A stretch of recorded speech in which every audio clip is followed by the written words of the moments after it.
నమస్తే ఖాద్రీ న్యూస్ కి స్వాగతం।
గడప గడపలా గట్టిగా పట్టుకుంటారు అందరూ రోడ్డు లేకుండా ఎందుకు వచ్చినా మా ఊరికి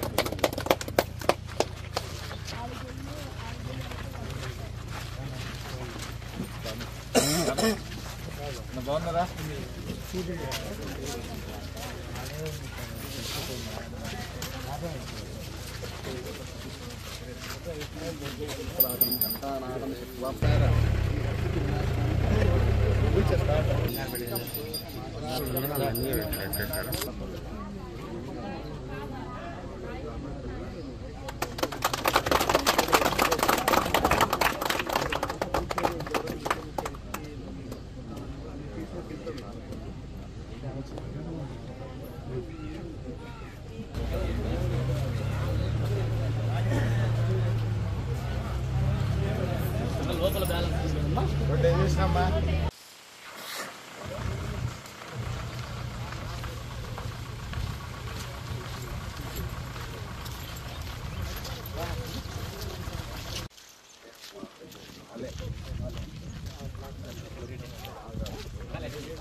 ये लगा ओके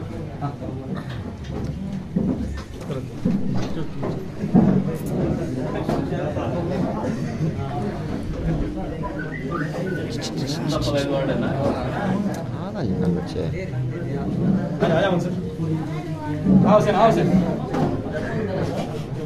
लास्ट इलेक्शन में म्युनिसिपल इलेक्शन में किसे काम करे करेक्ट से बोलो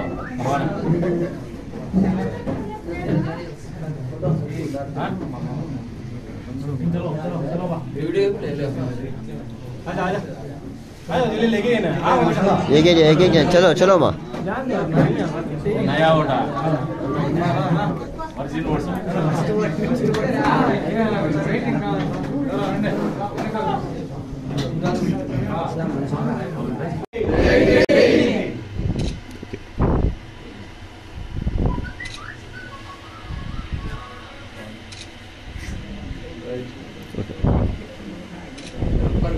నేను రాజకీయాల్లోకి రావడానికి ఒక రకమైన కారణం నిజామల్లి కాలనీనే। ఎందుకంటే ఎక్కడైతే నేను 20 ఏళ్ళ చిల్లరలో అది 30 ఏళ్ళు కూడా లేదు, నాకు 23, 24 ఏళ్ళ వయసులో నీళ్ళు ఇచ్చేది అవి మొదలుపెట్టింది అప్పుడు 25 ఏళ్ళ లోపలే। మెల్లగా అక్కడ నుంచి అది తెలిసి కొంతమంది నన్ను టికెట్ ఇవ్వాలని దగ్గరికి వచ్చినారు। ఇది నా ప్రస్థానం। చాలా కనెక్ట్ అయ్యిండే ప్లేస్ అది. ఎందుకనో కానీ గడిచిన 2 ఎన్నికల్లో కూడా దూరమైనారు. దాంట్లో నా తప్పులు కూడా ఉండొచ్చు. ఏమంటే క్యాడర్తో కనెక్ట్ కాకపోవడము. మీ అందరితో నేను అందుకే అడుగుతాను, మళ్ళీ మాట్లాడాను నేను కూడా. ఎందుకంటే నా తప్పు నేను కరెక్ట్ చేసుకోవాలి. దగ్గరగా తీసుకోలేకపోవడము, ఒకరిద్దరికి బాధ్యతలు అప్పచెప్పడము, మిగతా వాళ్ళు మిస్ చేయడము, దీంతో దూరం కావడము, వచ్చినటువంటి రాజకీయ పరిణామాల్లో సరిగ్గా నేనే హ్యాండిల్ చేయలేదేమో సిచ్యువేషన్ని. నేను హ్యాండిల్ చేస్తా, ఈసారి నేనే చేస్తా. పిల్లల్ని ఇప్పుడు లీడర్లు ఉన్నారు, వీళ్ళని కూడా నేను జాగ్రత్తగా గైడ్ చేస్తా, తీర్చిదిద్దుకుంటా. భవిష్యత్తులో ఊరికి నాయకులను కూడా పెట్టుకుంటా నేను. మీరు అందరూ నమ్మాల్సింది, పిల్లలు నమ్మాల్సింది ఏమంటే ఖచ్చితంగా ఊరికైతే నాయకత్వాన్ని అందించబోతాను. ఊరికైతే బోధింపు దూరం వచ్చినాను. రెండోది, 20 ఏళ్ళుగా నాతో ఉన్నోళ్ళు కూడా కొద్దిమంది మోసాలు చేసిన 1% కూడా ఉండదు. రిమైనింగ్ 99% కష్ట నష్టాలు ఉన్నారు. వాళ్ళు ఎప్పుడు మర్చిపోం, మనసులోనే పెట్టుకుంటాం. ఖచ్చితంగా వాళ్ళకి మంచి భవిష్యత్తును కూడా ఇస్తాము. ఈరోజు నమ్మి వస్తా అంటే కొత్త ఓటర్లకు చెప్తాను, ఈ రాష్ట్రం అంతా ఎత్తిపోయింది. జగన్మోహన్ రెడ్డి అసలు మీ గురించి మళ్ళీ ఆయన బిడ్డల గురించి ఏదైనా డబ్బు సంపాదించినట్టేమో కానీ మా తర్వాత కూడా మా బిడ్డలో వాళ్ళ బిడ్డలో ఇక్కడ బతుకుతారు. అది మర్చిపోయినాడు జగన్మోహన్ రెడ్డి. నాతో అయిపోతుంది ఈ ప్రపంచం అనుకుంటాను. కాదు, మన బిడ్డలు బతుకుతారు, వాళ్ళ బిడ్డలు బతుకుతారు, వాళ్ళ బిడ్డలు కూడా బతుకుతారు. మనుషులే ఉంటారు ఊరన్నాక. వాళ్ళందరూ బతికేటువంటి పరిస్థితులు కల్పించలేనటువంటి పరిస్థితుల్లో పరిపాలన కొనసాగించింది. కేవలం డబ్బు ఇస్తే ఓట్లేస్తాడని ఆలోచనలోకి వచ్చేసినాడు. ఫస్ట్ టైం ఓటర్స్ పిల్లలు ఎవరైతే చదువుకున్న పిల్లలు ఉన్నారో అర్థం చేసుకోండి. కులాల ప్రాతిపదిక మీద, మతాల ప్రాతిపదిక మీద ఈ నియోజకవర్గంలో రాజకీయాలు లబ్ధి పొందినారు కొంతమంది. కానీ నన్ను ధర్మాలను పిలిచినారు నేసేవాడని, ఇప్పుడు పిలిచి నన్ను గౌరవిస్తున్నారు. అంటే ఎందుకు గౌరవిస్తున్నారంటే మా వాడు యుద్ధం చేసి నిలబడినాడు రా అని చెప్పేసి వచ్చినాడు. అది ఎప్పుడు కులం అనేది ऊपर वाले के हाथ में, तुम्हारा मेरे हाथ में नहीं हुआ. ఎప్పుడైతే భగవంతుడు మనకు కులాన్ని మతాన్ని మన ప్రమేయం లేకుండా, తల్లిదండ్రులు మన ప్రమేయం లేకుండా మనకు అందించే కార్యక్రమంలో దాన్ని ఆచరించాలి అందరూ. నువ్వైనా నేనైనా ఇంకోడైనా ఆచరించే క్రమంలో అది మన జీవన విధానం ఏంటో కానీ మత్తు కింద తయారు కాకూడదు, तपुदार लेगो ये इज्तिमा में भी बोलने का होता नहीं. जीने का एक दरिया, एक अंदाज, एक तरीका है मजहब बोलने का. मजहब के नाम से फायदा उठा के सियासत करेंगे बोल के तो लोग आते. जतन से रहो. काम निपटाने के बाद अगर निपट गया तो एक बात रहता, निपट गया नहीं निपटा तो भी एक बात रहता. निपट गया तो खुद 5 करोड़ में बिक गए सो लोग भी है. कभी बाद में भी कुछ खिदमत करे सो भी नहीं. हार गया तो दिखते भी नहीं. तकलीफ में किधर जाना, किससे बात करना भी रहता ही नहीं. ये गांव का माहौल है. मैं एक आदमी को पकड़ के नहीं बोल रहा हूँ, इधर का माहौल पकड़ के बोल रहा हूँ. इससे हट के मैं जी रहा हूँ. अब तक तकलीफ आया तो भी और एक आए तो भी और एक आए तो भी ये तुम मैं जुबान से बोला तो भी सही की गलत की तुम लोगों को एक अंदाजा लगता. तुम्हारे को एक्सपीरियंस भी है, वो सबको मालूम देख रहे 20-25 साल से. अभी दिल खोल के बोल रहे सब बातें. ये सियासत के हिसाब से नहीं तो फायदे के हिसाब से नहीं बोल रहा. समझदारी बनो, समझ के काम करो, लोगों को भी समझाओ. तभी इधर उधर बैठ के कैसेट डालना चालू कर लिए. मजहब की बात लेके एक बार हमारा आदमी बोल, जो इंसान का काम आता वही तुम्हारा आदमी. इतना समझ लो. ये बात बोलो कौन तो मजहब की बात बोलो तो मजहब जरूर अपनाओ. नशा चढ़ाओ मत, नशा रहना नहीं. मजहब जरूर अपनाना. किस किस को मजहब अपनाना सोच हुआ, वो अल्लाह का देन हुआ, कुदरत का कमाल हुआ. तुम्हें तुम्हारा मेरा हाथ में नहीं है. वो अपनाओ, जरूर अपनाओ, लेकिन नशा चढ़ाना, नशा रहना नहीं. नशे में जो काम करता आदमी, वो शराब का अंधे, मजहब का अंधे, नहीं तो गांजा का अंधे. वो नशे में जो काम करता वो सही काम नहीं रहता. ये पहचान लो आप लोग. जो तरीके से ఏ రకంగా మీరు వచ్చినారు, మిమ్మల్ని అందరినీ మనస్ఫూర్తిగా పార్టీలోకి ఆహ్వానిస్తాను. భవిష్యత్తులో మీకు అందరికి మాట ఇస్తాను. వచ్చే రోజుల్లో ఈ ఊరు బాగుపడుతుంది గ్యారెంటీ. ఎందుకంటే ప్రభుత్వం వస్తుంది, మనము గెలుస్తాం, ఖచ్చితంగా గెలుస్తాం. ఈసారి కూడా మామూలు గెలుస్తాం. రాత్రి మొదలు కష్టపడతా, ఖచ్చితంగా గెలుస్తాం. ఊరిని ఈసారి 5 ఏళ్లలో ఖచ్చితంగా రూపురేఖలు మారుస్తా. అదే కాకుండా బతికే విధానంలో కూడా తేడా చూపిస్తా. ఈసారి నేను బతికేది కాదు, మీరు బతికే విధానంలో కూడా తేడా చూపిస్తా. నాకు కూడా ఒక ఛాలెంజ్. ఈ ఛాలెంజ్ నేను యాక్సెప్ట్ చేస్తాను కాబట్టి ఇన్ని రోజులు ఉన్నా, లేకపోతే ఎప్పుడు వెళ్ళిపోతాను నేను కూడా. నాకేం వేరే పార్టీ రారని కాదు, పిలుస్తారు కల్చర్లంటే ఈజీగా వెళ్ళిపోవచ్చు, అది కాదు కదా రాజకీయం. బతకల్లా 10 మంది కోసం బతకల్లా. ఇదే ఆలోచనతో ఉన్నా, మీరు కూడా అదే ఆలోచనతో మంచి ఆలోచనతో ఉండండి. नशे में जाओ नको, नशा छोड़ के सही दिमाग से काम लो, दूसरों को भी यही समझाओ, राइट।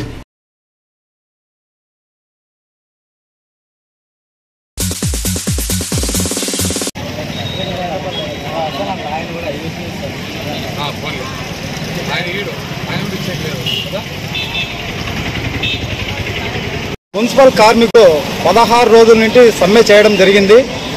ఈ 16 రోజుల్లో ప్రభుత్వం వారు 4 సార్లు చర్చలు జరిపారు.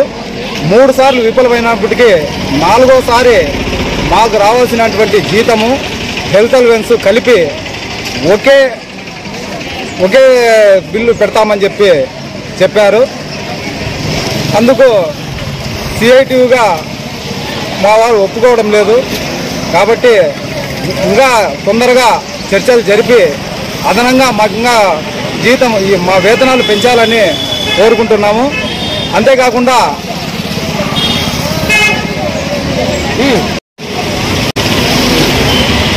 AP municipal workers and employees federation CITU అనుబంధం రాష్ట్ర వ్యాప్తంగా మా మున్సిపల్ కార్మికులు 16 రోజులు సమ్మెలో పోవడం జరిగింది. రాష్ట్ర ప్రభుత్వం 3 సార్లు చర్చలు పిలిచింది. 3వసారి అయినా న్యాయం చేస్తారనుకుంటే వాళ్ళు కేవలం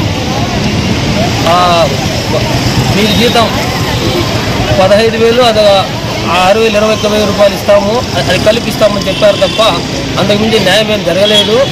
ఇప్పుడు మా యొక్క సమ్మె రాష్ట్ర కమిటీ పిలుపు మేరకు మా యొక్క కదిరిపట్నంలో కూడా మేము ఈ సమ్మెను ఇప్పుడు ప్రస్తుతానికి తాత్కాలిక వాయిదా వేస్తున్నాం. ఈ యొక్క సమ్మెకు మద్దతు ఇచ్చి పరోక్షంగా ప్రత్యక్షంగా పాల్గొన్న కార్మికులకు మరియు పట్టణ ప్రజలకు మాకు సంపూర్ణ మద్దతు ఇచ్చినందుకు పట్టణ ప్రజలకు, మున్సిపల్ కమిషనర్ గారికి, మున్సిపల్ కౌన్సిలర్లకు, పేరున ప్రతి ఒక్కరికి, ప్రతి ఒక్క ప్రజా సంఘాల నాయకులకు, కార్మిక కర్షకులందరికీ ఏపీ మున్సిపల్ వర్కర్స్ ఫెడరేషన్ పట్టణ కమిటీ ద్వారా మేము విప్లవ వందనాలు తెలియజేస్తున్నాం. రాష్ట్ర ప్రభుత్వం ఇప్పటికైనా మా యొక్క కార్మిక సమస్యల పైన 2-3 రోజుల్లో మా కార్మికులకు సంబంధించినటువంటి ఈ యొక్క సమస్యల మీద మినిట్స్ కాపిస్తామన్నారు. లేని పక్షంలో మళ్ళీ మా యొక్క సమ్మెను మన కదిరిపట్నంలో కూడా మేము కూడా యథావిధంగా మళ్ళా సమ్మెలోకి పోతామని రాష్ట్ర ప్రభుత్వానికి విజ్ఞప్తి చేస్తున్నాం. రాష్ట్ర ప్రభుత్వం మున్సిపల్ కార్మికులు సమాన పనికి సమాన వేతనం అనేది సుప్రీంకోర్టు తీర్పు ప్రకారం ఖచ్చితంగా మాకు ఇవ్వాల్సింది. కానీ రాష్ట్ర ప్రభుత్వం మా యొక్క రాష్ట్ర నాయకులతో ఏం మాట్లాడుతుందో గత 16 రోజుల నుంచి రాష్ట్ర వ్యాప్తంగా మున్సిపల్ కార్మికులు సమ్మెలోకి వెళ్ళడం జరిగింది. నిన్న ప్రభుత్వంతో మరి కార్మిక సంఘాల నాయకులతో చర్చలు జరిపిన సందర్భంగా ప్రభుత్వం ఏదైతే ముందు 15,000 ఇస్తున్న వేతనానికి పాటు అదనంగా హెల్త్ అలవెన్స్ రూపంలో 21,000 రూపాయలు బేసిక్ పే తీసుకొస్తామని చెప్పడం జరిగింది. అదేవిధంగా మంత్రుల కమిటీ చెప్పడం ఏమంటే సంక్రాంతికి 1,000 రూపాయలు ఇస్తామని.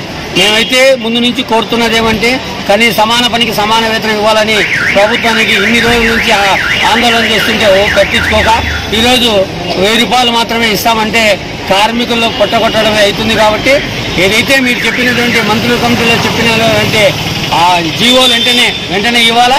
వెంటనే ఇచ్చేంత వరకు కూడా ఈ సమ్మెను తాత్కాలికంగా వాయిదా వేసిన. అదేవిధంగా చూస్తుంటే సమ్మెకి ఈ మధ్య ఈ సమ్మె 16 రోజుల పాటు చేస్తున్నటువంటి సమ్మెకు ప్రజా సంఘాలు మరి పట్టణ ప్రజలు అందరూ కూడా సహకరించినందుకు వారికి పేరున సిఐటి పట్టణ కమిటీ ధన్యవాదాలు తెలియజేస్తున్నాం. రోజుల పాటు సమ్మె కొనసాగించారు. నిన్నటి దినం ప్రభుత్వం చర్చలు జరిపి మున్సిపల్ కార్మికుల సమస్యలు కొన్ని పరిష్కారం చేస్తామని చెప్పి హామీ ఇచ్చింది. ఆ హామీ మేరకు అలాగే ఈ రాష్ట్రంలో ప్రజల యొక్క ఆరోగ్యాన్ని దృష్టిలో పెట్టుకొని పారిశుద్ధ్య సమస్యలు లేకుండా చేయడం మా బాధ్యత అని భావించి మున్సిపల్ కార్మికులు తాత్కాలికంగా సమ్మె విరమించారు. కదిరిలో కూడా 16 రోజుల పాటు సమ్మె కొనసాగింది. ఈ సమ్మె జయప్రదం కావడానికి సహకరించిన ప్రజా సంఘాలకి, అలాగే ముఖ్యంగా పట్టణ ప్రజలకి, మున్సిపల్ కార్మికుల సమస్యల్ని సమ్మెని అర్థం చేసుకొని సహకరించిన పట్టణ ప్రజలకి సిఐటి తరఫున మా ధన్యవాదాలు తెలియజేస్తా ఉన్నాం. ఇప్పటికైనా సరే ప్రభుత్వం తాత్కాలిక సమ్మె విరమణ నుంచి పూర్తిగా సమ్మె విరమణకి కార్మికులు పూనుకునేలాగా వారికి న్యాయం చేయాలని చెప్పి మేము డిమాండ్ చేస్తా ఉన్నాం. 16 రోజుల పాటు సమ్మె కొనసాగించిన మున్సిపల్ కార్మికులు వేతనం పెరుగుతుందని ఆశించారు. కానీ ప్రభుత్వం ఎక్కడా వేతనం పెంచకపోగా గతంలో ఇస్తున్న హెల్త్ అలవెన్స్ని వాళ్ళకి ఇచ్చే జీతాన్ని కలిపి బేసిక్గా ఇస్తామని చెప్పి ప్రకటించింది. ధరలేమో రోజు రోజుకు పెరిగిపోతున్నాయి, కుటుంబ ఖర్చులు పెరుగుతున్నాయి, పిల్లల విద్యా వైద్యం ఖర్చులు పెరుగుతున్నాయి. ఆ మేరకు కార్మికుల వేతనాలు పెరగలేదు కాబట్టి వేతనాలు పెంచండి చెప్పేసి మున్సిపల్ కార్మికులు అడిగితే ప్రభుత్వం దాన్ని పెడచెవిన పెట్టింది. అలాగే ఈరోజు అనేక సమస్యలు పరిష్కారం చేసినట్టు దాదాపు 7 డిమాండ్లని మున్సిపల్ కార్మికులకు న్యాయం చేసినట్టు ప్రభుత్వం టీవీల్లో ప్రకటనలు ఇచ్చుకుంటా ఉంది. ఏదైతే ప్రధానమైన వేతనం సమస్య ఉందో దాన్ని పరిష్కారం చేయకుండా గతంలో ఉన్నటువంటి దాన్ని కొంచెం మేకప్ చేసి ఆ సమస్యలు ఏదో ఈ ప్రభుత్వం ఇప్పుడు తీర్చినట్టు ప్రకటించుకుంటా ఉంది. ఇది చాలా అబద్ధం అని చెప్పి ప్రజలు అర్థం చేసుకోవాలని చెప్పి మేము కోరుతా ఉన్నాం. కేవలం ప్రజల ఆరోగ్యాన్ని దృష్టిలో పెట్టుకొని, పారిశుద్ధ్య సమస్యని దృష్టిలో పెట్టుకొని మున్సిపల్ కార్మికులు ఈ సమ్మెను తాత్కాలికంగా విరమణ చేశారు తప్ప ప్రభుత్వం పట్ల సంతృప్తికరంగా లేరు అనేది ప్రజలు అర్థం చేసుకోవాలి. సుప్రీంకోర్టు చెప్పిన దాన్ని రాష్ట్ర ప్రభుత్వం అమలు చేయదు. కాంట్రాక్ట్ అవుట్సోర్సింగ్ కార్మికులు రెగ్యులర్ చేస్తామని చెప్పిన మాట మున్సిపల్ శాఖలో అమలు కాలేదు. అలాగే కార్మికులకు సంబంధించి రక్షణ పరికరాలు కానీ, వాళ్ళ పనిముట్లు కానీ ఇవన్నీ లేకపోయినా కరోనాను లెక్క చేయకుండా, ఇప్పుడున్న సీజనల్ వ్యాధులు లెక్క చేయకుండా ఎండనక వాననక గాలనక కార్మికులు మున్సిపల్ కార్మికులు రోడ్ల మీద కైగరం చూపాల్సిన ప్రభుత్వం ఈరోజు చాలా మీనమేసాలు లెక్క పెట్టింది వాళ్ళకి వేతనం పెంచే విషయంలో. పైపెచ్చు అంగన్వాడీ ఉద్యోగులను భయపెట్టినట్లు మున్సిపల్ కార్మికులు కూడా ఎస్మా ఉంది జాగ్రత్త అన్నట్టు భయపెట్టింది. ఏది ఏమైనా మున్సిపల్ కార్మికుల పట్టుదలతో ప్రభుత్వం ఒక మెట్టు దిగొచ్చింది. చివరికి చర్చించి కనీసం వారికి గతంలో ఉన్నటువంటి డిమాండ్లైనా పరిష్కారం చేస్తామని చెప్పి, బేసిక్ పెంచుతామని చెప్పి ఒప్పుకుంది. ఇది కార్మికుల విజయం. అందుకనే ప్రభుత్వం హెచ్చరిస్తున్నాం. మొండి పట్టు ద్వారా, మంకు పట్టు పట్టడం ద్వారా ఉద్యోగుల్ని కార్మికుల్ని బెదిరించి ఎస్మాలు గిస్మాలు ఉపయోగించి నేను ఉద్యమాన్ని అణిచివేస్తామంటే ప్రభుత్వం కలవుతుంది. కాబట్టి ఇప్పటికైనా సరే ప్రభుత్వం కనువిప్పు కలగాలి. ఇప్పటికీ పోరాటంలో ఉన్నటువంటి అంగన్వాడీల పట్ల కూడా సానుకూలంగా వ్యవహరించాలి. వారితో కూడా చర్చించి వారి వేతనాలు పెంచి వారి సమస్యలు పరిష్కారం చేయాలి. ఆ రకంగా మున్సిపల్ కార్మికులకి, అంగన్వాడీ కార్మికులకి, పోరాడుతున్న ఇతర రంగాల కార్మికులకి న్యాయం చేసి ప్రభుత్వానికి రాబోయే రోజుల్లో పుట్టగతులు ఉంటాయి తప్ప లేదనుకుంటే మీకు రాజకీయ సమాధి తప్పదనే విషయాన్ని నేను హెచ్చరిస్తా ఉన్నాను.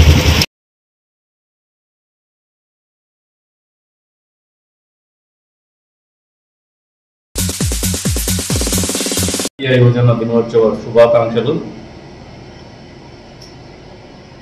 వివేకానందుని స్ఫూర్తిగా యువతంతా ఆలోచన చేసుకోవాల్సినటువంటి పరిస్థితుల్లో ఈ రాష్ట్రము ముందుకు పోతాము.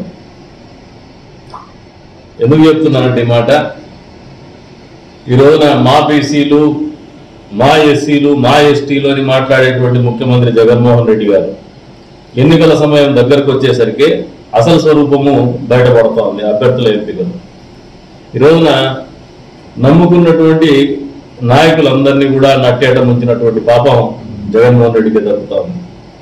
మామూలుగా నేను కూడా గతంలో చాలాసార్లు ప్రెస్ మీట్లో కానీ పబ్లిక్ మీటింగ్స్లో కానీ చాలాసార్లు చెప్పాను. నాయకులు అనేవాళ్ళు ప్రజాస్వామ్య వ్యవస్థలో చాలా ప్రాధాన్యత ఉంటుంది. నాయకులకు చాలా గౌరవము, ప్రాధాన్యత వాళ్ళ ప్రాధాన్యత కూడా ఖచ్చితంగా ఉంటుంది ప్రజాస్వామ్యం. అది ఏ రాజకీయ పార్టీలైనా వాళ్ళు ప్రాతినిధ్యం వహించవచ్చు. అటువంటి నాయకుల్ని నమ్మించి గొంతుకు వస్తున్నటువంటి ముఖ్యమంత్రి ఎవరైనా ఈ రాష్ట్రంలో ఉన్నాడా, పార్టీ అధినేత ఎవరైనా ఉన్నారంటే అది జగన్మోహన్ రెడ్డి కాకపోతే ఇంకొకరు లేరని చెప్పేసి కూడా సందర్భంగా తెలియజేస్తున్నాను. ఏదైతే బీసీల పేరు మీద జపం చేస్తూ సోషల్ ఇంజనీరింగ్ పేరు మీద ఎన్నికల్లో ఓట్లు అడగాలని ఆలోచన చేస్తున్నటువంటి ముఖ్యమంత్రి ఈరోజు ఎందుకు బీసీ నాయకులు, ఎమ్మెల్యేలు స్థాయి వ్యక్తులు, ఎంపీ స్థాయి వ్యక్తులు మీ పార్టీకి రాజీనామా చేస్తున్నారు, పదవులకు రాజీనామా చేసి బయటకు పోయేటువంటి పరిస్థితులు ఈ రాష్ట్రంలో తలెత్తుతున్నాయో ప్రజలకు సమాధానం చెప్పాలని చెప్పేసి డిమాండ్ చేస్తున్నాం. అంతేకాదు యువత కూడా పెద్ద ఎత్తున ఆలోచన చేసుకోండి. ఈరోజు నేషనల్ యూత్ డే రోజు ఈ మాట అడుగుతాననుకుంటాం. సోషల్ ఇంజనీరింగ్ పేరు మీద ఎన్నికలు జరుపుకుందాం అనుకుంటున్నాడు కానీ నిజంగా సోషల్ ఇంజనీరింగ్ చేయాల్సినటువంటి వ్యక్తి సంజీవ్ కుమార్ గారు ఎంపీగా పద్మశాలి కులానికి చెందినటువంటి వ్యక్తి. పార్టీకి రిజైన్ చేసినాడు, ఇంకా పదవి కాలం ఉండగానే పదవికి రిజైన్ చేసినాడు. ఎందుకు ఈ పరిస్థితులు తలెత్తినాయి? అదే రకంగా పెనంలో ఈయన పార్సారథి గారు, ఉయ్యూరు ఎమ్మెల్యే, గతంలో మంత్రిగా పనిచేసినారు పార్సారథి గారు, ఎందుకు రాజీనామా చేసినారు? ఎస్సీ అతను ఒక అతను చెప్తున్నాడు. అసలు ఏదో ఎస్సీలు అంటే మేము చాలా ఇదిగా అనుకున్నాం, కానీ ఈ రకంగా ఎస్సీలు మాత్రమే గొంతుకు వస్తాడని అనుకోలేదని చెప్పేసి ఒక ఎస్సీ ఎమ్మెల్యే మాట్లాడు. ఈ రాష్ట్రంలో డబ్బుకు ప్రాధాన్యత మాత్రం ఇచ్చే పార్టీ ఏదైనా ఉందంటే అది వైఎస్ఆర్సీపీ పార్టీ. ఏ రకంగానూ సోషల్ ఇంజనీరింగ్ అనే పేరు మీద ప్రజాస్వామ్యంలో ఆయన అధికారాన్ని అడ్డం పెట్టుకుని డబ్బు సంపాదించుకోవడానికి, ఆర్థికంగా బలోపేతం కావడానికి ఆయన చుట్టూ ఉన్నటువంటి ఒక నలుగురు ఒకే సామాజిక వర్గానికి చెందినటువంటి వ్యక్తులు ఈ రోజున బలపడ్డారు. కానీ ఎక్కడ కూడా సోషల్ ఇంజనీరింగ్ ఈ రాష్ట్రంలో జరగల. ఈ రోజున నేషనల్ యూత్ డే రోజున ముఖ్యమంత్రి గారు సమాధానం చెప్పాల. యువతకు మీరు ఇచ్చినటువంటి హామీ ఏమైంది? ప్రతి సంవత్సరం జనవరి 1వ తారీఖున మీరు చెప్పినటువంటి జాబ్ క్యాలెండర్ ఏమైంది? ఫీజు రీయింబర్స్మెంట్ ఏమైంది? అదే రకంగా విద్యా వ్యవస్థని భ్రష్టు పట్టించినటువంటి గణపతి జగన్మోహన్ రెడ్డి గారికి ఉద్యోగ యువతని మత్తులో జోగే రకంగా పరిపాలన అందిస్తున్నటువంటి ఘనత కానీ, మత్తు పదార్థాల వ్యాపారంలో ప్రభుత్వంలో పనిచేస్తున్నటువంటి ప్రజాప్రతినిధులే సాక్షాత్తు ముఖ్యమంత్రి హస్తమే ఉందని చెప్పి అభియోగాలు వచ్చేటువంటి పరిపాలన ఈ రాష్ట్రంలో కొనసాగుతోంది. గంజాయి వ్యాపారానికి మూలాలు ఆంధ్రప్రదేశ్ రాష్ట్రంలోనే ఉంటున్నాయి. ఈ రోజున కదిరి మా నియోజకవర్గంలో కూడా చెప్తున్నారు. పెద్ద ఎత్తున యువత గంజాయికి బానిసలైపోయినటువంటి పరిస్థితులు, యువత నిర్వీర్యమవుతున్నటువంటి పరిస్థితులు, వీటన్నింటినీ కూడా యువత ఆలోచన చేసుకోవాలా, రాష్ట్ర ప్రజలు ఆలోచన చేసుకోవాలా, ముఖ్యమంత్రి గారు సమాధానం చెప్పాలని చెప్పేసి డిమాండ్ చేస్తున్నాం. ఒక్క పరిశ్రమ అంటే ఒక్క పరిశ్రమ వచ్చినటువంటి దాఖలాలు లేవు. ఏదైనా పరిశ్రమలు వస్తే కూడా అనంతపురం జిల్లాలో అయితే ఈ రోజున పెద్ద ఆర్టికల్ వచ్చింది. ఒక ఎమ్మెల్యే ఆయన సోదరులు కలిసి ఒక పరిశ్రమ రాకుండా డబ్బు డిమాండ్ చేసి పరిశ్రమ పారిపోయేటువంటి పరిస్థితులు కల్పించినటువంటి ఘనత కూడా ఈయనకే దొరుకుతుంది. కియా పరిశ్రమ చంద్రబాబు నాయుడు గారు చేస్తే ప్రత్యక్షంగా పరోక్షంగా దాదాపు 15,000 మందికి ఉపాధి కల్పించినటువంటి పరిస్థితి, అదే రకంగా ఉద్యోగ భద్రత కల్పించినటువంటి పరిస్థితి గత ప్రభుత్వంలో చంద్రబాబు నాయుడు గారు ముఖ్యమంత్రి హయాంలో జరిగినటువంటి వాస్తవ పరిస్థితుల్ని ప్రజలందరూ గమనించుకోవాలి. దానికి అనుబంధంగా రావాల్సినటువంటి పరిశ్రమలు ఈరోజు తరలిపోతా ఉన్నాయి. ఎందుకు దాన్ని తరలిపోతా ఉన్నాయి? ముఖ్యమంత్రి గారు సమాధానం చెప్పాల్సినటువంటి పరిస్థితి ఉంది. ఈ రాష్ట్రంలో పరిశ్రమలు స్థాపించాలంటే కేవలం అదాని గారు మాత్రమే గుర్తుకొస్తారు జగన్మోహన్ రెడ్డి గారికి. ఎందుకంటే వ్యాపార సంబంధాలు, ఆయనకున్నటువంటి వ్యాపార సంబంధాలు. ఇంతటి రాక్షస ప్రవృత్తి కలిగినటువంటి వ్యక్తి రాష్ట్రానికి ముఖ్యమంత్రిగా ఉంటే ఆ రాష్ట్రం అధోగతి పాలవుతుందని చెప్పడానికి ఆంధ్రప్రదేశ్ రాష్ట్రంలో గత 4.5 సంవత్సరాలుగా జరిగినటువంటి పరిపాలన, ఏర్పడినటువంటి ప్రభుత్వం తీరే ఒక కేస్ స్టడీ ఈ దేశంలో అని చెప్పి మేము ప్రజలకు తెలియజెప్తున్నాం. ప్రజలు కూడా ఆలోచన చేసుకోండి. ఎన్నికలు దగ్గరలో రాబోతా ఉన్నాయి, సార్వత్రిక ఎన్నికలు. ఖచ్చితంగా వీటన్నిటినీ బేరీ చేసుకుని వచ్చే రోజుల్లో మీరు ఆలోచన చేసుకుని ఓటేయండి. చంద్రబాబు నాయుడు గారిని, తెలుగుదేశం పార్టీని గెలిపిస్తే మాత్రమే ఈ రాష్ట్రానికి మళ్ళీ పూర్వవైపు వస్తుంది, అభివృద్ధి పదంలో ముందుకు పోతారు.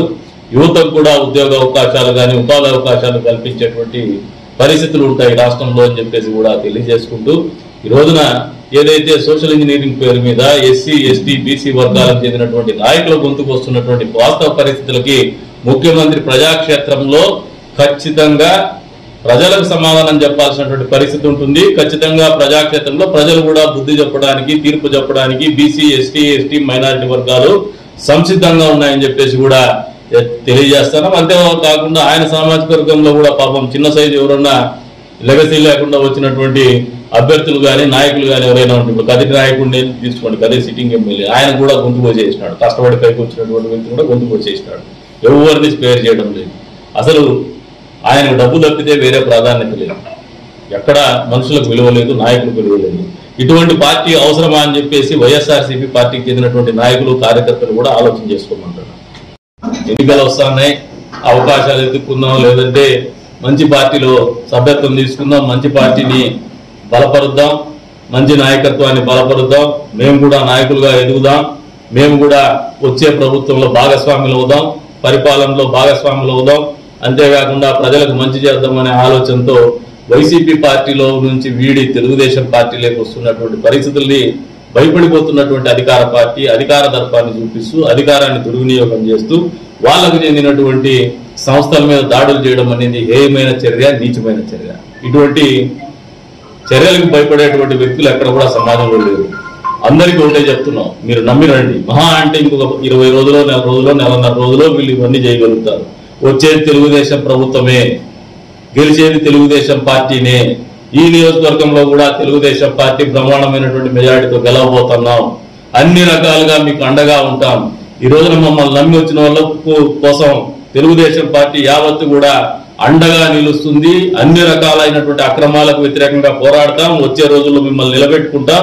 మీకు జరిగినటువంటి అన్యాయాన్ని మేము అన్యాయం నుంచి పరిరక్షించుకుంటాము. మీకు ఏ రకంగా ఇబ్బంది లేకుండా చూసుకుంటామని చెప్పేసి కూడా వాళ్ళందరికీ కూడా తెలియజెప్తాను. అంతేకాదు, ఇప్పుడు రావాలనుకున్నటువంటి నాయకులకు కూడా మనస్ఫూర్తిగా చెప్తున్నాము, మీకు అండగా తెలుగుదేశం పార్టీ ఖచ్చితంగా ఉంటుంది. అన్ని రకాలుగా అండగా ఉంటాం. ఎవరికి భయపడద్దు. ఇది ఒక సామాజిక విప్లవానికి నాంది. బెదిరించి పరిపాలన సాగించాలనుకున్నటువంటి ఆంగ్లేయులే పలాయనం చిత్తగించినటువంటి చరిత్ర ఉన్నటువంటి దేశం ఇది. మీరెవరికి జగన్మోహన్ రెడ్డి లాంటి రాక్షసులకు భయపడి మాత్రం ఉండొద్దండి. పెద్దిరెడ్డి రామచంద్రారెడ్డి గారు లాంటి వ్యక్తి చేస్తున్నటువంటి దుశ్చర్యలకు భయపడద్దని చెప్పేసి కూడా మేము వాళ్ళందరినీ కూడా కోరుతున్నాం. మీరు ఇదే మంచి సమయం. ఇటువంటి సమయంలోనే మరింత కఠినమైనటువంటి నిర్ణయాలు తీసుకోండి. మరింత బలంగా ఆలోచన చేయండి, స్థిరంగా ఆలోచన చేయండి, మానసికంగా కూడా దృఢంగా తయారుగా ఉండి ఈ ప్రభుత్వానికి వ్యతిరేకంగా కలిసి పోరాడదాం, కలిసి మన గళాన్ని వినిపిద్దాం. ఏదైనా మీ మీద దాడులు చేసేటువంటి పరిస్థితులు ఉంటే ప్రభుత్వ అధికారులను అడ్డం పెట్టుకొని ఖచ్చితంగా న్యాయ పోరాటం చేద్దాం. న్యాయస్థానాలు మనకు ఉన్నాయి. అంతేకాదు, వచ్చే రోజుల్లో తెలుగుదేశం ప్రభుత్వం వస్తానే వీటన్నిటి నుంచి కూడా వారి కబంధాస్తాల నుంచి మీకు జరిగినటువంటి అన్యాయం నుంచి విముక్తి చేసేటువంటి బాధ్యత తెలుగుదేశం పార్టీ ఖచ్చితంగా తీసుకుంటుంది అని చెప్పేసి కూడా వాళ్ళందరికీ కూడా తెలియజెప్తాను.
లోపలికి వదిన బా కాదు దాదాపుగా పాలవాబి అర్ధం వరకు ఉంది బా. కరెక్ట్ ఆ ఆర్చ్ ఉంది, ఆర్చ్ మధ్యలోకి వస్తుంది. ఇది మార్కు.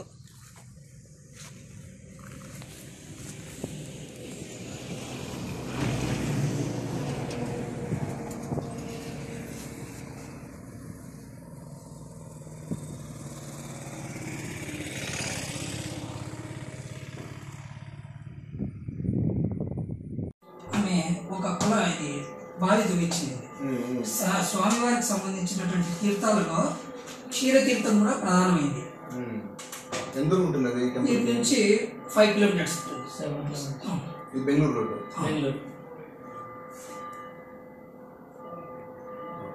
అది ఎవరు ఇచ్చింది? అది ఎవరు కట్టించింది?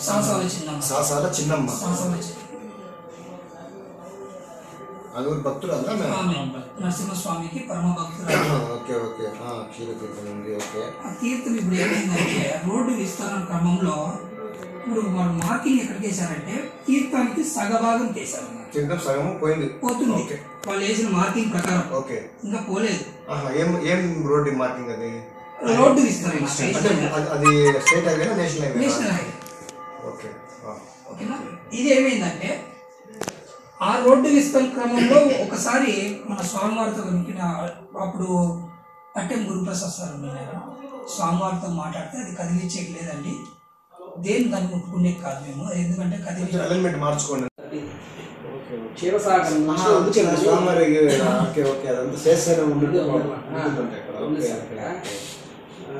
మనం కూడా అనుకున్నాం కదా, మనం కూడా అనుకుంటున్నాం ఈ వెనకాల ఒక తీర్థం ఉంది సార్, అది ఇంప్రూవ్మెంట్ చేయాలి మనం. బెంగళూరు వాళ్ళు ఎక్కువ తిరుగుతారు, ఇంప్రూవ్మెంట్ చేయాల్సింది అక్కడ అనుకుంటున్నాం.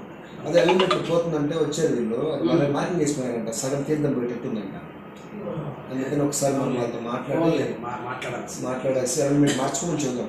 మార్చుకోవాల్సిందే, టెంపుల్ కంటే వేయటానికి లేదు. మీరు ఎందుకంటే పక్కన ల్యాండ్ అవైలబుల్ ఉంది. గుడికి ఎంతైతే చరిత్ర ఉందో పాలబావి కూడా అంత చరిత్ర. అట్లా కాదబ్బా, పాలబావిని గుడికి సంబంధించిన ప్రాపర్టీగానే కాకుండా ఒక లేపాక్షి అటువంటి వింటేజ్ ఏదైతే అసెట్స్ ఉన్నాయో సార్, ఆ విధంగా చూడాల్సిన బాధ్యత ఉంది సార్.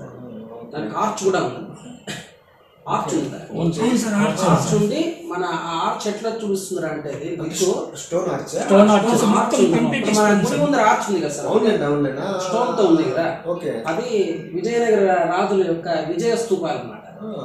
ఆ స్తూపం డైరెక్ట్ గా మన వెనకాల ఉండే పశ్చిమ గోపురానికి దారి చూపిస్తుంది అన్నమాట. ఇలా ఉంటుంది, ఒక 10 అడుగులు ఆపకుంటే వెళ్ళిపోతుంది, మాట్లాడచ్చు. సో ఆ విధంగా అది పాలతీర్థం అని పేరు పెట్టినారన్నమాట. అది ఏమన్నా ఇంకా ఉత్సవాలు వేరే ఏదైనా చేయటం కానీ అట్లంతా ఏముండదు, అంతా కూడా యాత్రికుల యొక్క గరుడ తీర్థము, భృగు తీర్థము. భృగు తీర్థం వచ్చేసి మన టెంపుల్ ప్రెమిసెస్ లో స్నానాలు చేసి దర్శనం వచ్చాము. అవును సార్, అంటే 4 దిక్కుల్లోనూ తీర్థాలు ఉన్నాయి సార్. 4 కోనేరులు ఉన్నాయి. ఇక్కడ ఒక కుంతి తీర్థం ఇక్కడ ఉంది ఒకటి, ఇట్లా వచ్చేవాళ్ళు ఇట్లా స్నానం చేసి క్షేత్రానికి వచ్చేవాళ్ళు అనమాట. ఈ పక్క ఇట్లా వచ్చేవాళ్ళు, ఈ పక్క వచ్చి మన ఈ తీర్థం ఉంది కదా, తీర్థము ఇక్కడ వచ్చేసి మన లోపల గర్భాలయంలో తీర్థం లోపల ఉంది కదా. అంటే ఇవన్నీ కూడా ఏమంటే సార్, ఫ్యూచర్ ముందు దేవాలయం ఒకటే ఉండింది అన్నమాట. తర్వాత కాలంలో ప్రాకారం కట్టబడింది. ఆ ప్రాకారం కట్టడంలో ఈ పక్క ఉండేటువంటి ఈ తీర్థం లోపల వచ్చేసి ఆ తీర్థం లోపల